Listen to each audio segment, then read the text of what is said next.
अच्छा, तो क्या आपको पता है किस सीन में रणबीर कपूर एज ए श्री राम ने ये बाण किस पर छोड़ा है? और क्या आपको पता है इस इंट्रोडक्शन वीडियो में ओम के सिंबल पर बहुत सी रामायण की पिक्चर्स भी दिखी हैं, लेकिन ये ओम के सिंबल पर क्यों दिखाई हैं, क्या मतलब इसका? और क्या आपको ये भी पता है कि यस एज अ रावण इस सीन में ये वो किस दरवाजे के सामने खड़ा है? तो मेरे जान नीतीश तिवारी जी की रामायण का एक छोटा सा इंट्रोडक्शन वीडियो आया है जिसमें कि बहुत सी कमाल की डिटेल्स हैं। तो इस वीडियो में हम उन्हीं पर बात करने वाले हैं, उन डिटेल्स को आपको बताने वाले हैं जिन्हें कि शायद ही आपने नोटिस किया होगा, या अगर नोटिस भी किया होगा तो उन डिटेल्स के पीछे का मीनिंग आप नहीं समझ पाए हैं। तो चलिए फिर एक बार फिर से दर्पण के डिटेक्टिव्स को कुछ कमाल का बताते हैं और इस इंट्रोडक्शन वीडियो का मास्टर ब्रेकडाउन करते हैं। डिटेल नंबर 1, तो भैया इस रामायण के वीडियो में हमें ओम के सिंबल पर रामायण के कुछ इंसिडेंट के चित्र भी देखने को मिलते हैं, लेकिन क्यों, क्या आपने सोचा है? तो भाई मेकर्स का ओम के सिंबल पर रामायण के सीन्स या पिक्चर्स को दिखाने का एक मतलब ये हो सकता है कि जैसे ओम भगवान शिव का सिंबल है और शिव जी को त्रिकालदर्शी भी कहा जाता है क्योंकि तीनों कालों को वो देख सकते हैं, वो उनको कंट्रोल करते हैं एंड शिव जी तीनों कालों में एग्जिस्ट भी करते हैं, वो पास्ट प्रेजेंट फ्यूचर तीनों में है। तो भाई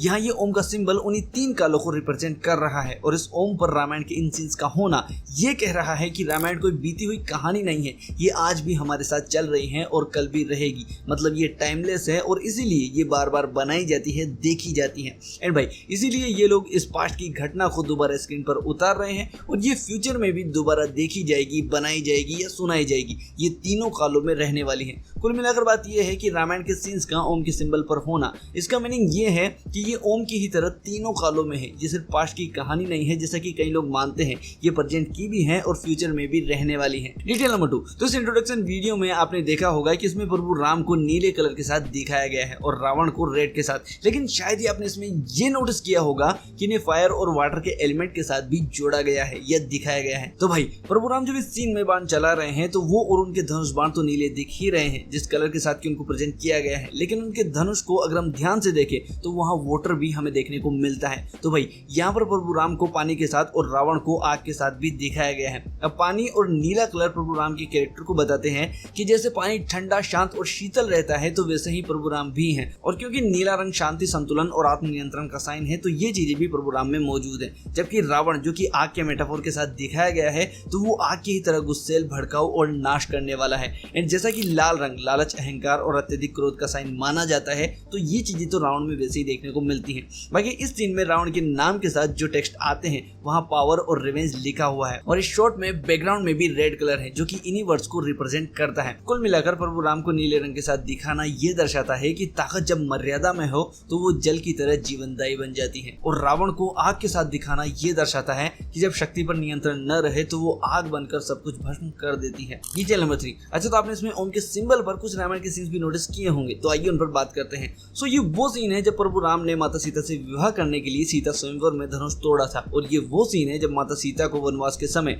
वन में सोने का हिरण दिखा था जो कि असल में रावण की चाल थी। अच्छा ये वो सीन है जब कुंभकर्ण को ढोल नगाड़े बजाकर जगाया जाता है उसकी 6 महीने की नींद से, और हाँ ये वो सीन है जब रावण माता सीता का हरण करके उन्हें पुष्पक विमान में ले जा रहा था और फिर जटायु ने रावण पर हमला किया था। एंड भाई ये वो सीन है जब जटायु रावण के प्रहार से चोटिल होकर जमीन पर गिरे थे। तो गाइस ये वो सीन है जब शूर्पणखा की नाक लक्ष्मण जी ने काटी थी, एंड ये वाला तो राम रावण युद्ध का सीन है, एंड ये आई थिंक लंका का सीन है जहां इस बार लंका कुछ ऐसी दिखने वाली है, ऐसी नहीं। बाकी भाई इसमें ये पिक्चर हनुमान जी की है पर पहचान नहीं आ रहा कि ये कौन से सीन की है, और हाँ ये सीन भी मैंने बहुत भेजा घुमाया लेकिन साला याद नहीं आ रहा कि ये कौन सा सीन है जिसमें प्रभु राम ये भ्राता लक्ष्मण किसी जानवर जैसे राक्षस से लड़ रहे हैं। तो अगर आप ये सीन पहचान पाए हैं तो मुझे भी कमेंट में जरूर बताइए। डिटेल नंबर 4, तो इस सीन में रामायण का टेक्स्ट आने से पहले इस सीन को अगर हम ध्यान से देखें तो यहाँ आई थिंक अर्थ है और ये इसके ऊपर अब इंडिया का मैप है। सो मुझे लगता है कि इसका ये मतलब है कि यहाँ अर्थ को इसलिए दिखाया गया है ताकि मेकर्स विजुअली हमें बता सके कि ये फिल्म ग्लोबली रिलीज की जाएगी, मतलब रामायण इस बार पूरी दुनिया में दिखाई जाएगी। एंड फिर इस सीन में यहाँ इंडिया के मैप का आना, तो आई थिंक यहाँ इसको इसलिए दिखाया गया है क्योंकि फिल्म इंडिया में बन रही है, इसका ओरिजिन तो इंडिया ही है और फिर ये ग्लोबली रिलीज होगी। डिटेल नंबर 5, तो इस ग्लिम्स या इंट्रोडक्शन वीडियो में शुरू में लिखा आता है since the existence of time the trinity rules the 3 worlds, यानी कि समय के अस्तित्व से, मतलब जब से समय शुरू हुआ तब से त्रिमूर्ति तीनों लोकों पर राज करती हैं।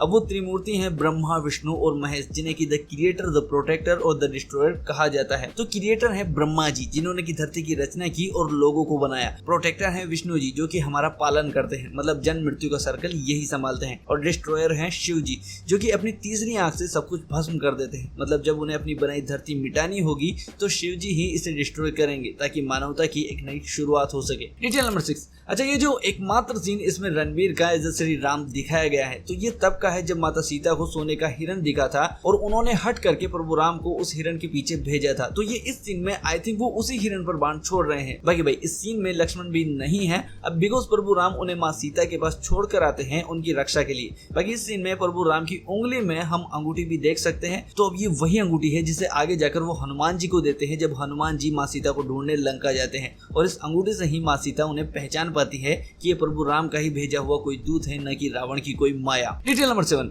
अच्छा, तो यस एज रावण का एक भी सीन हमें नहीं दिखाया। अब हालांकि कुछ छोटी छोटी झलकियां हैं, मगर उनमें भी यस रावण के लुक में नहीं दिखे। लेकिन भाई इस सीन में वो किसी बड़े से दरवाजे के सामने अपना मुंह ढककर खड़ा है। अब यहाँ अगर हम नोटिस करें तो ये शायद एक नंदी या बेल का फेस है। तो भाई हो सकता है कि ये कोई शिव मंदिर हो जिसके की सामने रावण खड़ा है, क्योंकि भाई रावण शिव भक्त था, तो ये पॉसिबल है। बाकी आप भी अपनी थ्योरी मुझे कमेंट में जरूर बताना कि रावण अपना फेस छुपाकर आखिर कहाँ जा रहा है और ये करने क्या वाला है। बाकी भाई आई थिंक ये रावण के रावण बनने से पहले का सीन है, मतलब जब वो लंका का स्वामी नहीं था और उसके पास इतनी शक्तियां भी नहीं थी। एंड क्योंकि सब बोला जा रहा है कि इस फिल्म में रावण के पास्ट को भी काफी अच्छे तरीके से दिखाया जाएगा, सो डेफिनेटली ये रावण के पास्ट का ही कोई सीन है। बाकी आपको ये अनाउंसमेंट वीडियो कैसा लगा और क्या आपने भी इसमें कुछ नोटिस किया था, तो वो आप मुझे कमेंट में बता सकते हैं। चलिए आज की वीडियो में बस इतना ही, बाय।